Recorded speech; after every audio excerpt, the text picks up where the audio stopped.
Good afternoon, everyone. After understanding the basics of satellite motion, orbit के अंदर satellite कैसे revolve करती है, उसका टाइम पीरियड कैसे फाइंड कर सकते हैं, हाइट ऑफ अ सैटेलाइट कैसे कैलकुलेट की जा सकती है. Now let us move forward to finding the energy possessed by a satellite. Write down please. Energy possessed by a satellite. तो अब ऑब्वियस है कि सैटेलाइट किसी हाइट के ऊपर भी और किसी स्पीड से चल भी रही है, तो वहां पे पोटेंशियल एनर्जी भी होगी और काइनेटिक एनर्जी भी होगी. सो लिखिए जरा. फर्स्ट पॉइंट इसके अंदर kinetic energy of satellite. Kinetic energy of satellite. अब ऑब्वियस है काइनेटिक एनर्जी का expression half M V square होता है. देखते जरा. K is equal to half m v naught square. v naught basically represents the orbital speed. अब देखो सबको याद होगा v naught का फॉर्मूला क्या होता है. एक हाइट h के ऊपर v naught का फॉर्मूला क्या होता है? Under root of gm. हाँ, 2 किसमें आता है? एस्केप में. Under root of gm by r plus h. ठीक है, शाबाश. तो लिख सकते हैं orbital speed under root of gm by r plus h. So the kinetic energy becomes equal to half m v square, that is gm by r plus h. अभी एक मजेदार रिजल्ट इससे रिलेटेड करवाऊंगा आपको. आप सबने केमिस्ट्री में atom वाला पार्ट पढ़ लिया होगा ना. एटम के अंदर इलेक्ट्रॉन की काइनेटिक एनर्जी पोटेंशियल एक्सप्रेशंस की है ना आपने. है कुछ ध्यान? -13.6 इलेक्ट्रॉन वोल्ट नहीं. चलो कोई बात नहीं, यहां से मैं लिंक करवाऊंगा. देखिए kinetic energy half m v naught square, v naught is equal to under root of gm by r plus h square किया, यहां पुट कर दिया. That gets you gm by twice of r plus h. This is the expression for kinetic energy. अब लिखिए gravitational potential energy. Potential energy को हम u से represent करते हैं.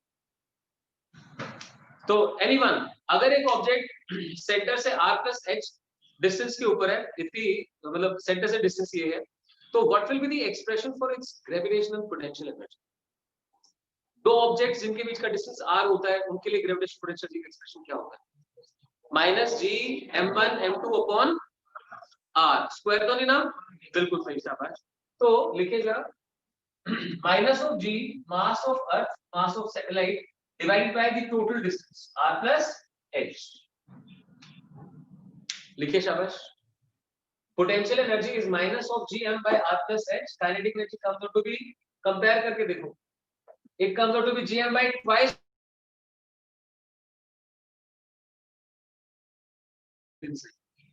राइट. तो ये मैं इसलिए बोल रहा था आपको एटम वाली बात. आप जब इलेक्ट्रॉन की काइनेटिक एनर्जी और पोटेंशियल से फाइंड करोगे ना, तो उसकी जो काइनेटिक एनर्जी है, देखना kinetic energy numerically potential energy से हाफ आएगी, लेकिन पोटेंशियल एनर्जी नेगेटिव आएगी, kinetic energy positive. This will happen in chemistry as right, क्योंकि प्लैनेट्स का सन के अराउंड रिवॉल्व करना और इलेक्ट्रॉन्स का न्यूक्लियस के अराउंड रिवॉल्व करना काफी हद तक कंपेयर किया जाता है. फाइन. अब लिख दीजिए total mechanical energy. Total mechanical energy, that is sum of kinetic energy and potential energy.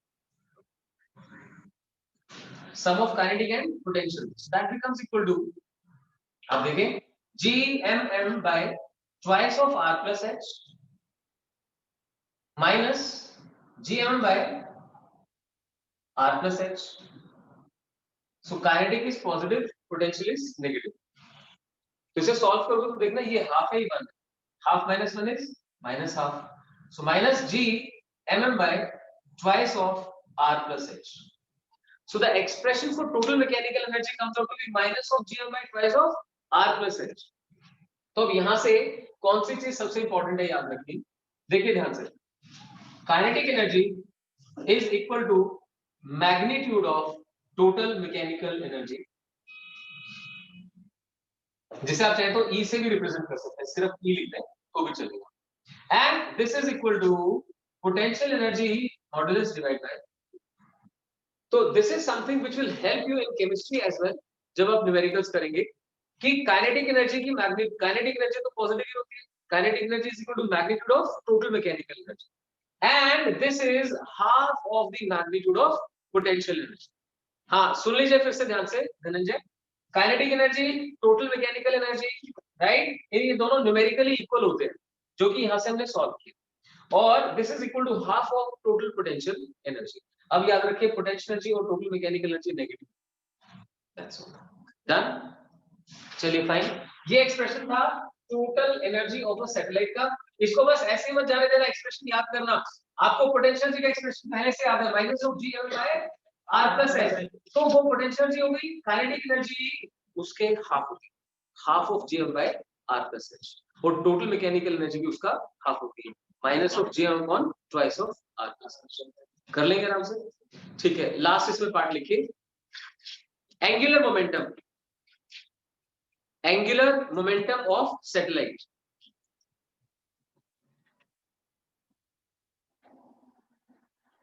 Angular momentum of satellite. Satellite का एंगुलर मोमेंटम कैसे निकालेंगे? देखिए, सपोज लीजिए अर्थ सेंटर में और यहां से डिस्टेंस कितना हो गया r प्लस एच, और ये एक सैटेलाइट है जो रिवॉल्व कर रही है v नॉट, और इसका मास है m। याद है किसी को एंगुलर मोमेंटम, टॉर्क वगैरह पढ़ा था आपने? टॉर्क था फोर्स इनटू डिस्टेंस, और एंगुलर मोमेंटम था लीनियर मोमेंटम इनटू डिस्टेंस। तो देखो यहाँ पे अगर हम इस सेंटर के अबाउट इसका एंगुलर मोमेंटम फाइंड करना चाहते तो क्या एक्सप्रेशन है? लीनियर मोमेंटम कितना mv नॉट, और परपेंडिकुलर डिस्टेंस कितना r plus h। That's it, very good, लिखिए शाबाश। So angular momentum is equal to linear momentum multiplied by perpendicular distance, that is mv naught into r plus h। अब v naught की value कर सकते हैं, v naught कितना under root of gm by r plus h। बहुत बढ़िया। So I can see a significant change. I can now analyze कि मेरी क्लास रिस्पॉन्ड करना शुरू कर रही है। देखो, अगर शुरू से पढ़ते तो ये रिजल्ट एक महीने में आ जाता, उसके बाद से बहुत सारी इंप्रूवमेंट आ चुकी है। अभी जिन बच्चों ने ऑब्जेक्टिव टेस्ट दिया तो मैं रिजल्ट्स देख रहा था, I just cannot share that result with parents। वो कहेंगे पढ़ाया क्या भाई साहब तुमने, तो इसीलिए वो रिजल्ट तो मैं शेयर नहीं कर पाऊंगा। जो जो बच्चों ने टेस्ट दिया था वो आके मुझसे टेस्ट ले लेंगे, so that we can have a discussion. और जिन कंपटीशन वाले स्टूडेंट्स ने टेस्ट नहीं दिया, दे मस्ट टेक इट। भागो मत चीजों से, जस्ट फेस इट, हम उसे और करेक्ट करेंगे। अब ऐसा तुम में से शायद कोई नहीं है जो घर से बाहर नहीं निकलता। सर से कोई भी टाइम लेके फोन करो, दिन का 6 बजे तक का, मतलब 5 से 6 लास्ट है, वहां तक का कोई भी टाइम लेके आकर टेस्ट देकर चलो, ठीक है। अब इससे ज्यादा फैसिलिटी क्या मिल सकती है, लेकिन करो जरूर, so that you be able to understand कि अभी क्या कहते हैं वो कितना पानी में, ऐसा बोलते हैं ना कि अभी देखना पड़ेगा है कौन कितने पानी में, ठीक है ना, स्विमिंग आती है कि नहीं आती है। चलो बाहर आते हैं। Angular momentum is equal to p into r gets me this result। अब देखिए r plus h यहां पर है, r plus h under root के अंदर भी है, so this gets me final result as m under root of gm into r plus h। I would never ask you to memorize this, ये memorise करने के लिए कभी नहीं होगा, बट ये पता होना चाहिए जो आपने रिस्पॉन्ड किया। वेरी सो v नॉट का एक्सप्रेशन याद है under root of gm by r plus h, और यहाँ पे r plus h। डन। चलिए अब इससे रिलेटेड एक कॉन्सेप्चुअल क्वेश्चन आपसे पूछ रहा हूं जो लगभग हर बुक के अंदर आपको मिलेगा। अभी हमने सारे रिजल्ट्स कौन सी फोर्स को कंसीडर करके सॉल्व किए? ग्रेविटेशनल फोर्स, जिसमें कि हम लोग जानते हैं कि जो डिपेंडेंस है वो r स्क्वायर के ऊपर है, g m m by r square. अगर सपोज करो ये डिपेंडेंस 1 अपॉन r पावर 4 पे चले गए, तो रिजल्ट्स में क्या क्या चेंज हो जाएगा? टाइम पीरियड कितनी पावर पे डिपेंड करेगा, ऑर्बिटल स्पीड किस पावर पे डिपेंड करेगी वगैरह। देखिए जरा, लिखिए what would happen to the dependence of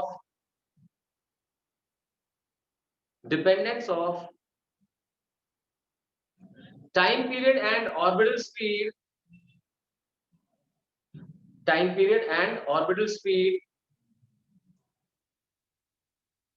on orbital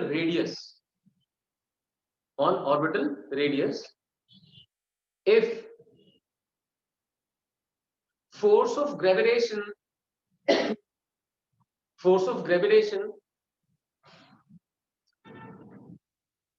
becomes proportional to 1 upon r or n। Force of gravitation becomes proportional to 1 upon r or n। पहले r square चल रहा था, अब r पावर n हो गया, तो क्या सोच के सॉल्व करें? अब इससे रिलेटेड कोई एक्स्ट्रा फॉर्मूला तो आपने पढ़ा नहीं, तो बिल्कुल बेसिक पे चलते हैं। याद करो ऑर्बिटल स्पीड फाइंड करने के लिए आपने क्या फंडामेंटल यूज किया था, कोई बता सकता है? भाई एक सैटेलाइट रिवॉल्व कर रही है अर्थ के अराउंड, तो आपने क्या फंडामेंटल यूज किया था? सेंट्रीपिटल का। बहुत बढ़िया, that means gravitational force acts as centripetal. अब भी वही करेंगे, लिखिए जरा, लिखिए शाबाश। For v naught orbital speed g capital M small m upon r power n। ध्यान दें, अब अगर हम ऑर्बिटल रेडियस को r कंसीडर करते हैं, मतलब प्लैनेट और अर्थ के बीच का सेंटर टू सेंटर डिस्टेंस हम r कंसीडर करते हैं, तो फोर्स का एक्सप्रेशन क्या रहेगा? g m1m2 upon r square. This must become equal to m v naught square upon r। याद रखिए यहाँ पे r की पावर चेंज नहीं कर सकते, क्योंकि सेंट्रीपिटल एक्सीलरेशन का फॉर्मूला तो v स्क्वायर अपॉन r ही होता है, तो वो तो वहीं से जाएगा। So that becomes m into v naught square upon r। That's it. Small m gets cancelled। यहाँ से आप देख सकते हैं r पावर n minus 1 ले रहे हैं, इसे ऊपर ले। v नॉट जब सॉल्व करोगे तो देखो v naught square becomes equal to g m by r power n minus 1, और जब v नॉट सॉल्व करोगे तो अंडर रूट हो जाएगा। अंडर रूट में एक काम करता हूँ, अंडर रूट gm वाला लिखता हूँ, और यहाँ पे देखिए r power n minus 1 divided by 2।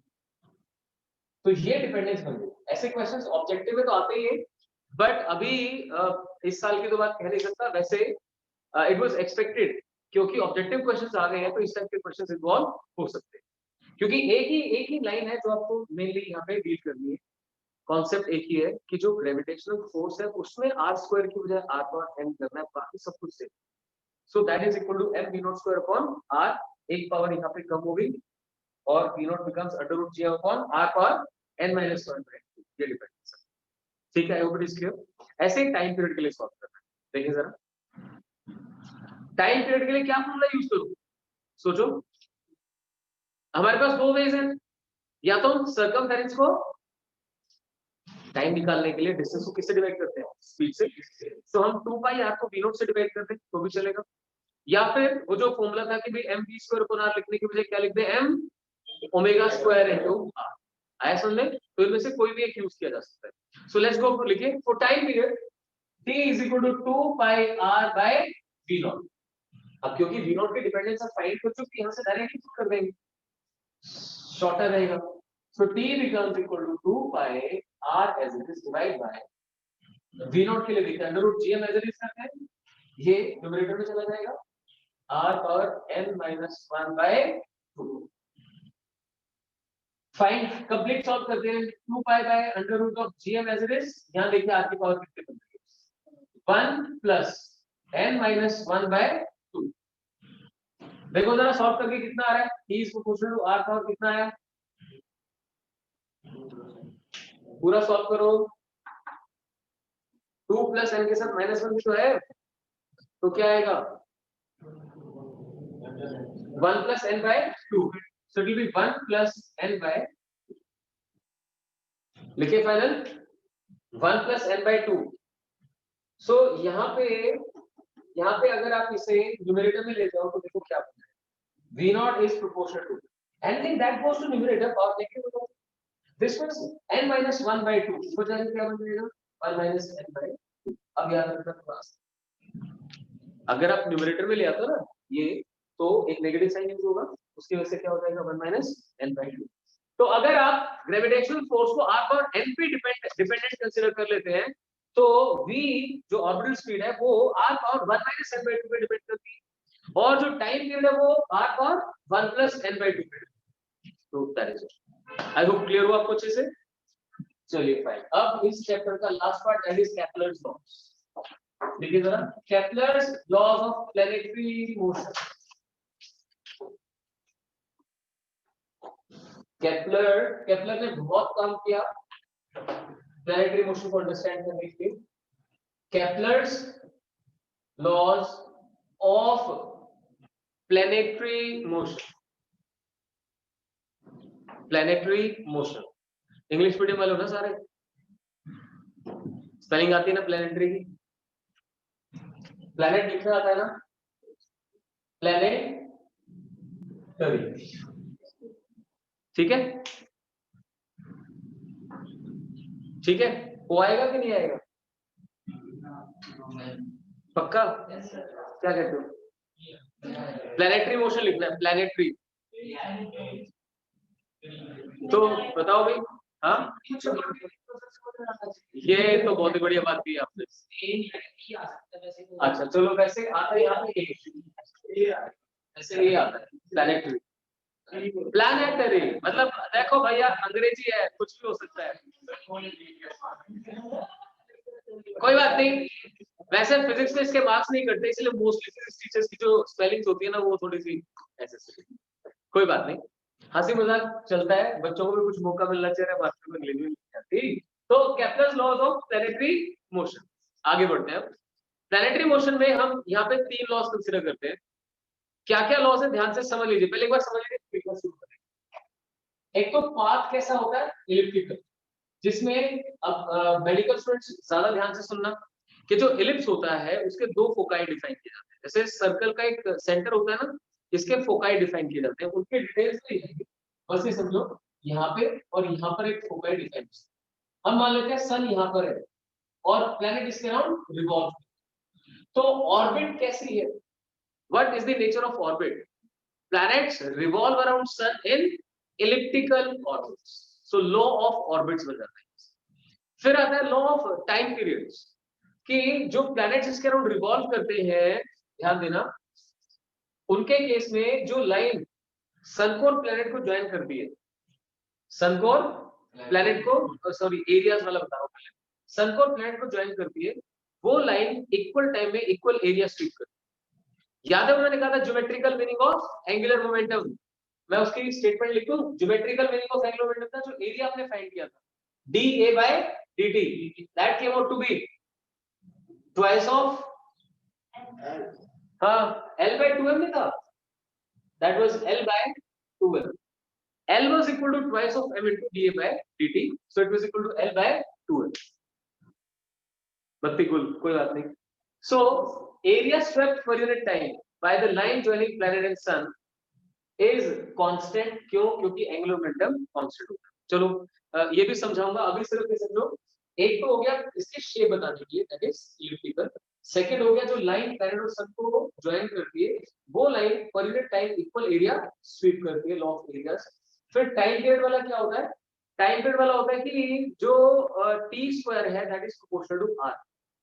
अगर सन से एक प्लैनेट का डिस्टेंस r1 है और दूसरे प्लैनेट का डिस्टेंस r2 है, तो टाइम पीरियड का स्क्वायर किसके ऊपर डिपेंड करता है? r के क्यूब के ऊपर डिपेंड करता है। ये सब लिखेंगे भी और प्रूव भी करेंगे।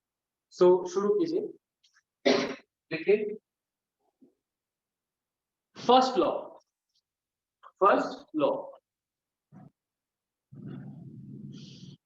Law of orbits, law of orbits लिखिए।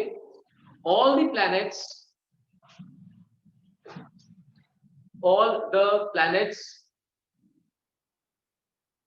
revolve around sun in elliptical orbits around sun in elliptical orbits such that sun remains at one of the foci, FOCI, such that sun remains at one of the foci. All the planets revolve around sun in elliptical orbits such that sun remains at one of the foci, किसी एक foci पे। That's it, ये बन गया law of orbits. अच्छा, अब law of orbits के साथ साथ मतलब इसमें क्या क्लियर रखना है कि जो ऑर्बिटल पाथ आपने डिफाइन किया ना इलिप्टिकल, ये फिक्स रहेगा, ये इलिप्टिकल पाथ चेंज नहीं करेगा। वो कैसे प्रूव कर सकते हैं? आप ये देखेंगे कि यहाँ पे मैक्सिमम चीजें 2 कॉन्सेप्ट से ड्रिवन। कॉन्सेप्ट नंबर 1, प्लैनेट के ऊपर सन जो फोर्स लगाता है, प्लैनेट के ऊपर सन जो फोर्स लगाता है, that force is directed towards sun, gravitational force है। ये तो force is directed towards sun, तो सन के अबाउट इस फोर्स का टॉर्क कितना बनेगा? अभी तो बता रहे थे तुम, टॉर्क क्या होता है? Force into perpendicular distance. याद करो कौन सी फोर्स टॉर्क प्रोड्यूस नहीं करती? रेडियल, यानी कि जो एक्सिस से पास करती है।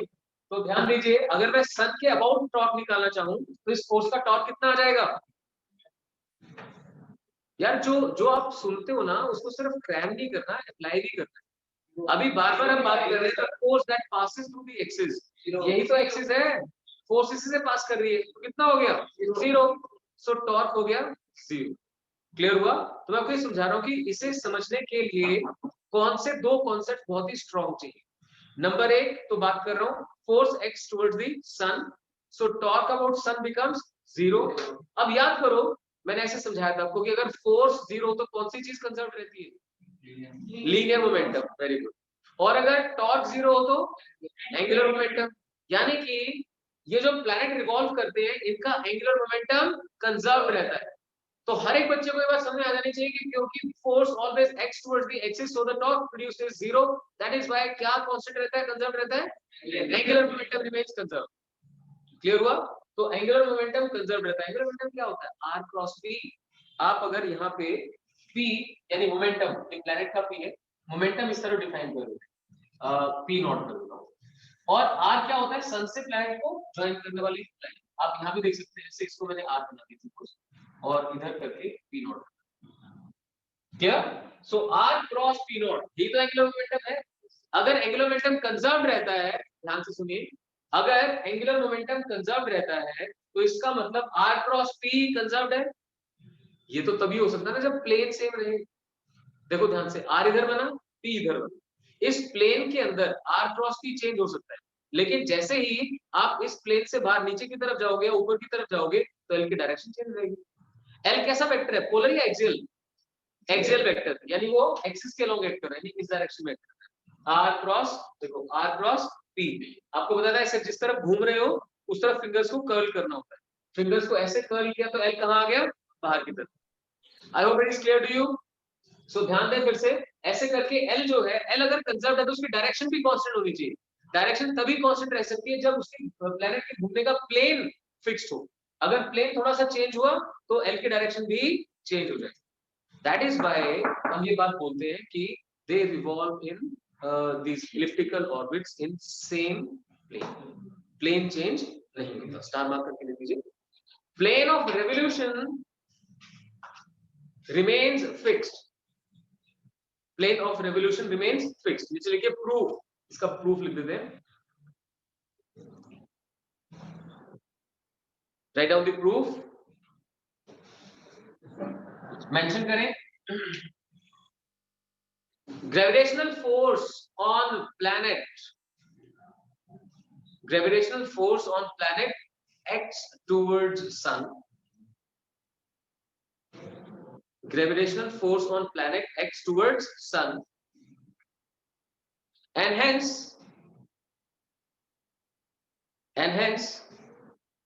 no torque is produced, hence no torque is produced about axis passing through sun. No torque is produced about axis passing through sun. ये तो क्लियर है, इसमें तो कुछ और बताने की जरूरत नहीं है सबको। So torque becomes equal to 0। अब टॉर्क क्या होता है? dl by dt लिख दीजिए। hence dl by dt becomes equal to 0, that is angular momentum becomes conserved, angular momentum becomes conserved। सभी ध्यान से समझ लो, फोर्स जो है एक्सिस से पास करके इसके टॉर्क में लगाओ, और टॉर्क 0 होता है तो क्या चीज कांस्टेंट हो जाती है? Angular momentum. So angular momentum is conserve. अब इसका कंजर्वेशन सिर्फ मैग्नीट्यूड का नहीं है, डायरेक्शन का भी है। तो ध्यान रखें, लिखिए to keep direction constant, to keep direction constant, comma plane of revolution must remain same, plane of revolution must remain same। Clear हुआ? ठीक है, एग्जाम में अगर स्टेट करना था तो सिर्फ पहले वाला पार्ट बनाना है और इस तरह से डायग्राम बना दीजिए, दैट इज ऑल्सो सफिशिएंट। इसमें भी अब जब इधर की नोट बना दिया तो यहां बनाने की जरूरत नहीं, सिर्फ एक ही बना। This is sufficient diagram for first law. अगर प्रूव करने के लिए बोलते हैं तो ये प्रूव वाला पार्ट करना। डन। इसके साथ में एक चीज और कर रहा हूं, स्टार मार्क करके लिख दीजिए। स्टार मार्क करके लिखिए। किसी को पता है सन के सबसे पास वाली पोजीशन को क्या बोला जाता है और सबसे दूर वाली पोजीशन को क्या बोला? Anyone? We are in 11th standard, almost going to complete 11th in 3 months. Do we know orbit का closest point, closest to sun is known as perihelion. पेरिजी भी बोलते हैं और पेरिहिलियन भी बोलते हैं, और जो सबसे दूर वाला होता है उसे एपहिलियन और एपोजी बोलते हैं। एपोजी वर्ड था उसमें मूवी के अंदर, चलिए कोई बात नहीं। This is a apogee, Parle G नहीं है एपोजी, और ये क्या है पेरिजी, पेरिजी जी डब्ल्यू, पेरिजी एंड एपोजी, ठीक है जी, फाइन। अब इसको याद करने का तरीका क्या है, पास वाला पी से, तो दूसरा कौन सा बचा, ए वाला, वो दूर वाला बन जाएगा। पी से पास, तो पास वाला पेरिजी, दूर वाला एपोजी। वैसे पेरिहिलियन बोलते हैं कंप्लीट जो बोला जाता है, पेरिहिलियन, दिस इज एपहिलियन। तो आपको सारे वर्ड्स पता होने चाहिए, पेरिजी, एपोजी या फिर पेरिहिलियन, एपहिलियन, आप पता होना चाहिए आपको। साइंस के स्टूडेंट्स हैं, ये नहीं बता पाएंगे तो कैसे चलेगा। Hope it's clear to everyone, ये सब बताएगा। इसकी इंपॉर्टेंस क्या है, जब प्लैनेट सन के क्लोजेस्ट पहुंचता है तो स्पीड को लिख रहा हूं वीपी, और जब फारदेस्ट पहुंचता है तो स्पीड को लिख रहा हूं वीए। अब एक आइडिया होना चाहिए कि वीपी और वीए में क्या रिलेशन है। यहां से लेके यहां तक के डिस्टेंस को आर पी बोल देते हैं, और इस डिस्टेंस को आर ए। शाबाश, सो दैट्स सन से पेरिहिलियन तक का डिस्टेंस आपने आर पी मेंशन कर दिया और एपहिलियन तक का डिस्टेंस आर ए मेंशन कर दिया। वहां पे स्पीड वीपी, यहां पे स्पीड वी। इसके ऊपर न्यूमेरिकल हो सकता है वीपी वीए का रेशियो क्या हो। तो देखिए ध्यान से, इन दोनों पॉइंट्स पे एक एडवांटेज है। एडवांटेज ये है कि जो लीनियर मोमेंटम है, ध्यान देना, लीनियर मोमेंटम के परपेंडिकुलर वाली जो डायरेक्शन है वो डायरेक्टली सन तक जाती है। अगर मैं एंगुलर मोमेंटम फाइंड करना चाहूं तो एंगुलर मोमेंटम क्या होता है, linear momentum multiplied by perpendicular distance, so m into v multiplied by r, सीधा इससे एंगुलर मोमेंटम मिलेगा। सिमिलरली यहां पे देखिए m into v multiplied by ra। और अभी भी ये प्रूव किया कि भाई आपको बताया कि प्लैनेटरी मोशन में एक चीज कभी भी दिमाग से नहीं निकलनी चाहिए, that is the torque remains zero and hence angular momentum remains conserved. Angular momentum conserved, सिर्फ रट्टा नहीं लगाना, यहाँ दिखना भी चाहिए, मतलब जितना एंगुलर मोमेंटम यहाँ पे क्रिएट हो रहा है उतना ही यहाँ पे क्रिएट, दोनों को इक्वेट किया जा सकता है, दैट्स ऑल। फाइन, लिखिए जरा आगे, ये क्या चल रहा है, सुनाई दे रहा है भाई तुमको? कोई बात नहीं, हियरिंग एड नहीं लगी हुई थी। चलिए आगे लिखे,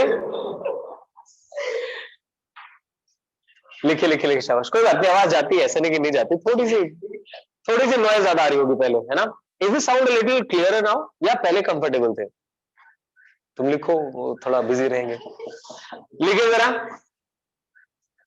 अब सही है सर, हाँ ठीक है हर्षित। नहीं सर, पहले कंफर्टेबल थी, क्या बात करते हो भैया, चलो कोई बात नहीं, अब फिर हो जाएगी, मैं इसको निकाल देता हूं, ये लो, अब ठीक है, चलिए। हाँ अब ठीक आ जाएगी, डोंट वरी। अरे लिख लो यार, तुम आज भी कंप्लीट नहीं होने दोगे क्या? अच्छा, पहले बैकग्राउंड नॉइज भी थी, बहुत ज्यादा अच्छी लग रही थी, बच्चों की हंसी सुन रहे तुम्हें। हाँ वो लिखने तुम मेरे आगे एक के बाद एक मैसेज फ्लैश हो रहे, तो I am getting distracted man, don't write this messages, seen करके छोड़ लो। चलो यहां देखिए ध्यान से, देखिए हमें वीपी और वीए का रिलेशन बताना है, यानी speed at perigee and speed at apogee. लिखिए जरा, closest point to sun is called perihelion. Closest point to sun is called perihelion, and the speed of planet is maximum here. Speed of planet is maximum here, whereas farthest point is known as aphelion aphelion, and speed is minimum. Speed becomes minimum. Closest, perihelion, farthest, aphelion, speed maximum, speed minimum. कारण क्या है? कारण ये है भाई angular momentum conserved है, तो लिखते हैं जरा। अभी लिखवा रहा हूं, एक बार लिखने दो, फिर आपको अपने आप क्लियर हो जाएगा। Write down, as angular momentum remains conserved, as angular momentum remains conserved, angular momentum remains conserved. So L at P is equal to L at A. यहां का एंगुलर मोमेंटम यहां के एंगुलर मोमेंटम के equal है। अब angular momentum का formula क्या है? m into VP into RP is equal to m into VA into RA. I expect कि अब आपका दिमाग पूरी तरह से इसमें चलने लगा हुआ है। Taken around 10 minutes to just explain कि torque zero, angular momentum constant, angular momentum निकलता कैसे? Distance, perpendicular distance into momentum. So momentum into perpendicular distance आप देख सकते हैं, दोनों के लिए आ गया, m से m हो गया कैंसिल। हरप्रीत आ रहा ना समझ में? ये अभी इमीडिएटली खत्म करते ही क्वेश्चन पूछने वाला हूं आपसे। टेंशन है, चलो। VP RP is equal to VA RA, तो यहां पे आप देख सकते हैं VP by VA becomes equal to RA by RP, right? जितना डिस्टेंस देखो, जितना डिस्टेंस ज्यादा उतनी स्पीड कम होती है, तो ये आप यहां से समझ सकते हैं। तो कोई भी न्यूमेरिकल आ जाए, maximum speed to minimum speed का ratio, maximum speed to minimum speed का रेशियो मतलब maximum distance to minimum distance का रेशियो, दैट्स इट। जब डिस्टेंस मैक्सिमम होगा तो स्पीड मिनिमम होगी, जब डिस्टेंस मिनिमम होगा तो स्पीड मैक्सिमम होगी, मैक्सिमम बोल सकते हैं आप। आई होप ये पॉइंट आपको अच्छे से क्लियर हो गया। आगे चलें, लिखिए second law, second law, law of areas, law of areas. उसमें डायग्राम बना दीजिए ऐसे ही, वापस एलिप्स बना के, सन यहां पे है, एक लाइन ज्वाइन कीजिए ऐसे, और उसको थोड़ा दूर तक ऐसे भी दिखा दीजिए। सन है, पोजीशन P1, पोजीशन P2,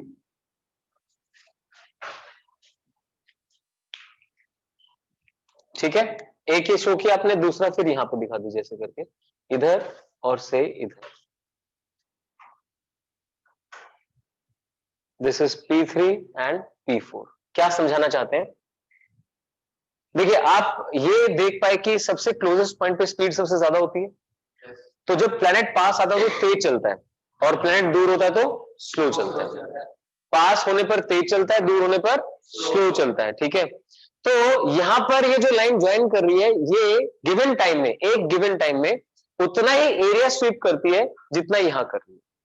होता क्या है, मानते हैं दूर रहने पर स्पीड कम होती है, लेकिन ये डिस्टेंस भी तो बढ़ जाता है, तो एरिया स्वेप्ट आपको कम टाइम में, कम डिस्टेंस, कम अलोंग सर्कमफेरेंस चलते हुए भी ये इक्वल कवर अप हो जाता है। तो लिखें जरा, लॉ ऑफ एरियाज में, according to it, comma, area swept by line joining sun and planet, area swept by line joining sun and planet remains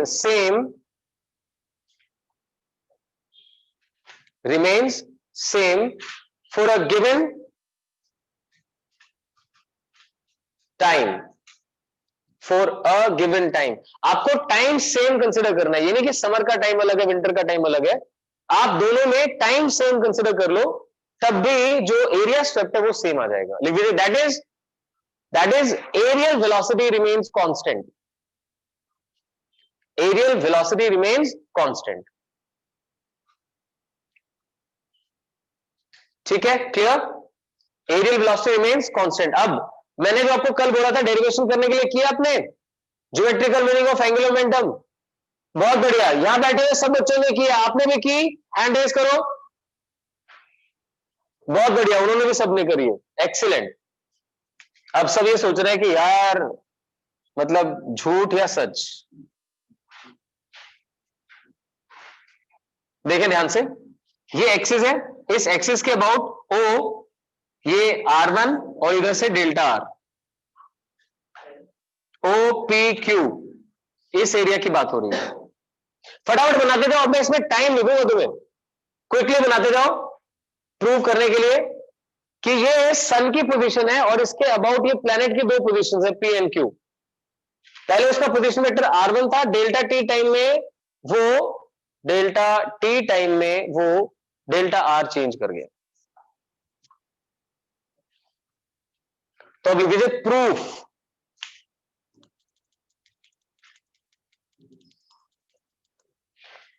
लिखिए, let the position vector of planet changes by delta r in time delta t with respect to sun. Let position vector of planet changes by delta r with respect to sun in time delta t. पहले क्या था R1 और फिर कितना change हो गया delta R in time delta T, as shown in diagram, as shown in diagram. अब ये भी बता देता हूं कि अगर एक ट्राइंगल का एरिया निकालना हो तो half of A cross B से निकलता है ध्यान? तो लिखे जरा, area swept in time delta T, area swept in time delta T, delta T time में जो एरिया स्वेप्ट है that is equal to half of R1 cross delta R. ठीक है, आप चाहे तो इसे R ही लिख दीजिए, 1 हटा देते हैं क्योंकि R और डेल्टा आर हो जाएगा। Delta A is equal to half of A cross B, यानी R cross delta R. Done. अब डेल्टा टी से डिवाइड कीजिए। नेक्स्ट स्टेप करना मैं इसी में इंक्लूड कर रहा हूं, आप नेक्स्ट स्टेप में लिखेंगे डिवाइड बाय डेल्टा टी दोनों तरफ, राइट। अब मेंशन कीजिए डेल्टा टी टेंड्स टू 0 डाल दूं।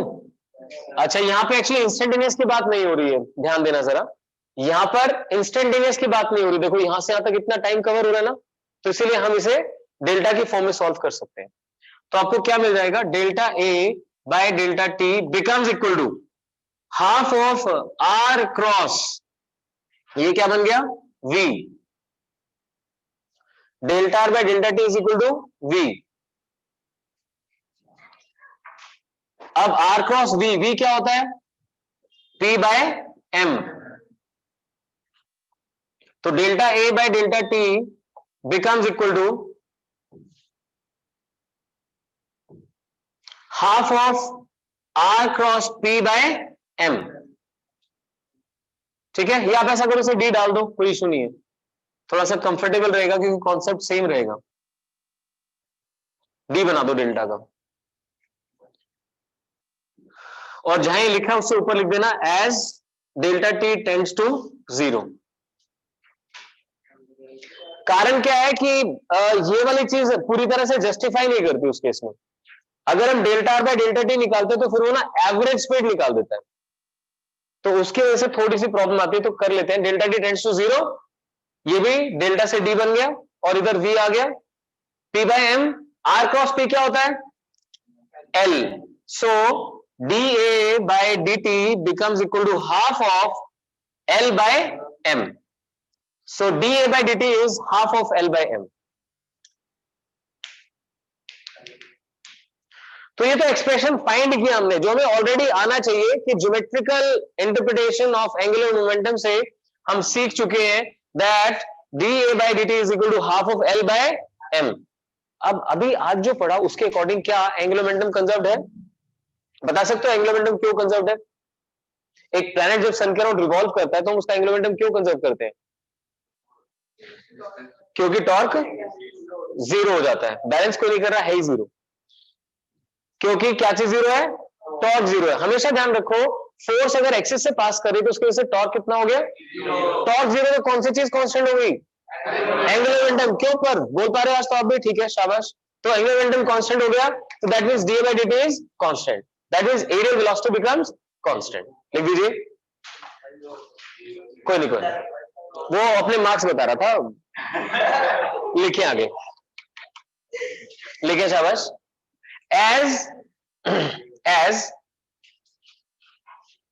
as tau is equal to 0, tau is equal to 0 due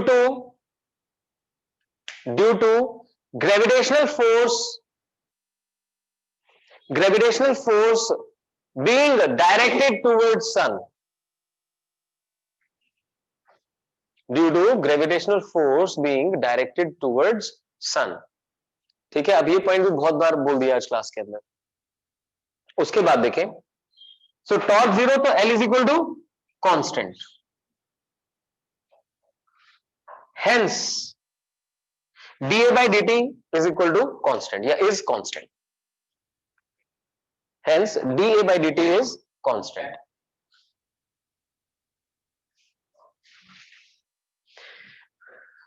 fine, तो दो लॉज हो गए हमारे। पहला लॉ क्या था, that was about orbits. Orbit एक प्लेन में रहती है, फिर से वही चीज फोर्स की वजह से, प्रीति फोर्स की वजह से क्या चीज जीरो हो गई थी? आज क्लास में नहीं है, क्या चक्कर है? हाँ भाई, टॉर्क जीरो हो गया। फोर्स सन की तरफ एक्ट कर रही है, इसकी वजह से क्या जीरो हो गया? टॉर्क। टॉर्क जीरो हो गया तो एंगुलर मोमेंटम कंजर्व हो गया, आर क्रॉस पी कंजर्व हो गया। अगर एंगुलर मोमेंटम कंजर्व है तो उसकी डायरेक्शन भी कंजर्व करनी पड़ेगी, और तभी हो सकती है। एक मिनट, जब प्लैनेट एक ही प्लेन के अंदर रिवॉल्व करेगा। हमने कौन सा वर्ल्ड रिकॉर्ड बनाना है? चलो उसके बाद सेकंड देखते हैं, लॉ ऑफ एरियाज, यानी एरिया स्वेप्ट पर unit time by the line joining sun and planet remains constant. उसके लिए भी हमने सेम कॉन्सेप्ट यूज किया। क्या चीज जीरो? Torque zero. शाबाश, टॉर्क जीरो तो मतलब एंगुलर मोमेंटम कांस्टेंट। अब ये रिलेशन आना चाहिए अच्छे से, D by D is equal to half of L by M. जिस बच्चे ने भी ये एंगुलर मोमेंटम के टाइम नहीं किया था, वो अभी समझ ले, एग्जैक्टली सेम डेरिवेशन थी। Geometrical meaning of angular momentum exam के लिए बहुत ही इंपॉर्टेंट है। अब करते हैं थर्ड लॉ, लिखिए, ये लॉ ऑफ टाइम पीरियड्स। लिखिए शाबाश, law of time periods. according to it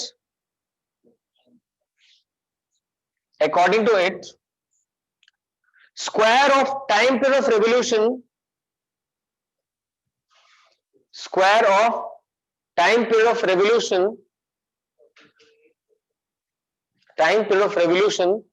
of planet around sun,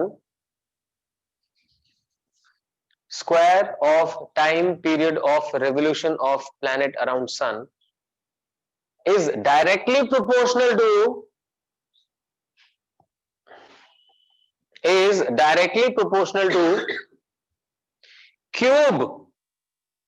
cube of semi major axis। Cube of semi major axis. अब ये नई टर्म है आपके लिए, समझे? सेमी मेजर और माइनर क्या होता है? देखो, सर्कल जब बनाते हैं तो दोनों तरफ के डाया सेम होते हैं।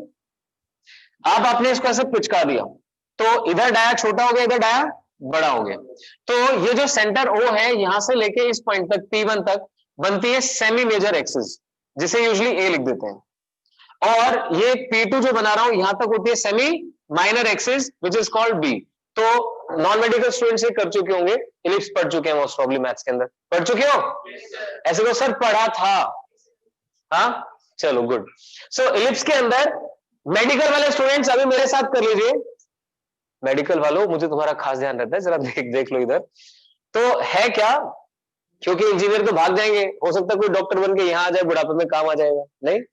तो देखते हैं यहाँ एलिप्स के अंदर ये जो बड़े वाली लाइन आपको दिखाई दे रही है, दिस इज मेजर एक्सिस, और ये बन गई माइनर एक्सिस। मेजर होता है बड़ा, माइनर होता है छोटा। ज्योमेट्रिकल मीनिंग करने के बजाय सीधा। हाँ, एग्जाम के अंदर आप टाइम देखना अंशुल, अगर टाइम कम है तो डायरेक्टली यूज कर देना, नहीं तो प्रूव कर देना। हाँ सिखा दूंगा, चिंता ना कर, अभी क्लास के बाद रुक जाना 10 मिनट के लिए। हाँ तो समझे सभी, जो ये बड़े वाली लाइन है वो मेजर एक्सिस है, जो छोटे वाली लाइन है वो माइनर एक्सिस है। तो मेजर एक्सिस माइनर एक्सिस, उसका आधा कर दिया तो semi major axis semi minor axis. तो जो टाइम पीरियड का स्क्वायर है वो इसके प्रोपोर्शनल होता है। सो एक्चुअली में लिखना चाहिए कि T square is proportional to A cube. लिख दीजिए शाबाश। काइंडली राइट डाउन बट अब फिर से प्रॉब्लम क्या है कि इलिप्स से डील करना थोड़ा सा डिफिकल्ट है, तो हम एजम्पशन करके सर्कुलर के लिए रिजल्ट डिराइव करते हैं। ठीक है, अब एक आध बच्चा ना यहाँ आके इतना तंग हो चुका था फिजिक्स से, कहता सर जिस दिन से शुरू करी थी ना एजम्पशन ही चल रही है। हाँ, वो तुम्हारे लिए फिजिक्स को आसान बनाने के लिए। नहीं तो सोचो अगर आप वर्टिकल मोशन भी पढ़ते, फ्री फॉल भी पढ़ते, तो उसमें एयर फ्रिक्शन कंसिडर करना पड़ता, प्रोजेक्टाइल में एयर फ्रिक्शन कंसिडर करना पड़ता, तो हर जगह पे टफनेस बढ़ जाती। तो अभी आपके लिए बेसिक फिजिक्स है, इजी रखा गया है, इसीलिए इतनी सारी assumptions पे काम करना पड़ता है। ठीक है, अब लिखिए जरा प्रूफ। प्रूफ में सन को सेंटर पे दिखा दीजिए और इस रेडियस को स्मॉल आर शो कर दीजिए, और ये है हमारा प्लैनेट। प्लैनेट के ऊपर सेंटर की तरफ फोर्स लग रही है एफ। तो फिर देखो घूम फिर के वहीं आगे gravitational force is equal to centripetal force. बनाई शाबाश। This is planet, this is sun, इनके बीच का डिस्टेंस स्मॉल आर, और प्लैनेट के ऊपर फोर्स लग रही है एफ। लिख दें। Let us assume orbit to be circular. Let us assume orbit to be circular having radius small r. Having radius small r. ठीक है, अब लिख लीजिए concept. Gravitational force acts as centripetal. Gravitational force acts as centripetal. तो लिख देते हैं G capital M small m by r square is equal to, हम लोग टाइम पीरियड यूज करना चाह रहे हैं ना, तो क्या फॉर्मूला यूज करूं, omega square r, so that is equal to m into omega square r, right. m से m हो गया cancel, small m। Next step में r को इधर ले आते हैं, G M by R cube is equal to omega is 2 pi by T, square करेंगे तो 4 pi square by T square. यहां से आप देख सकते हैं T square is proportional to R cube लिख दीजिए, hence T square proportional to R cube. That's it. हाँ, हो गया प्रूफ। सो तीनों लॉ हो गए आपके, first law, second law, third law. अब आप कहेंगे कि सर आप बार बार ये कह रहे थे कि दो चीजें यूज करनी है, पर आपने यूज तो एक ही करी। क्या यूज किया मैंने, फोर्स सन से पास कर रही है, इसीलिए क्या चीज जीरो है, टॉर्क जीरो, और एंगुलर मोमेंटम कंजर्व्ड है, उसी के अकॉर्डिंग चले। ये थोड़ा सा डिफरेंट बस इतना ही किया कि जो फोर्स थी वो सेंट्रीपिटल का रोल प्ले करी। आप लोगों ने समझा कि अगर टाइम पीरियड फाइंड करना हो तो हम ओमेगा यूज करते हैं, सो उसके according this is equal to m omega square r and the result comes out to be t square proportional to r cube. ध्यान रखें, हालांकि आपने ये assumption करके और सर्कल के लिए डिराइव किया है, बट जब आप न्यूमेरिकल सॉल्व करते हैं या कॉन्सेप्चुअली कोई आपसे पूछता है तो क्या बताना है, ए यानी कि सेमी मेजर एक्सिस के क्यूब पे डिपेंड करता है। Got it. दूसरी चीज मैं आपसे डिस्कस करूंगा, दैट इज अबाउट एनर्जी। आप सोचिए जो प्लैनेट सन के अराउंड रिवॉल्व कर रहा है वो कौन सी फोर्स की वजह से कर रहा है, कौन सी फोर्स है, ग्रेविटेशन।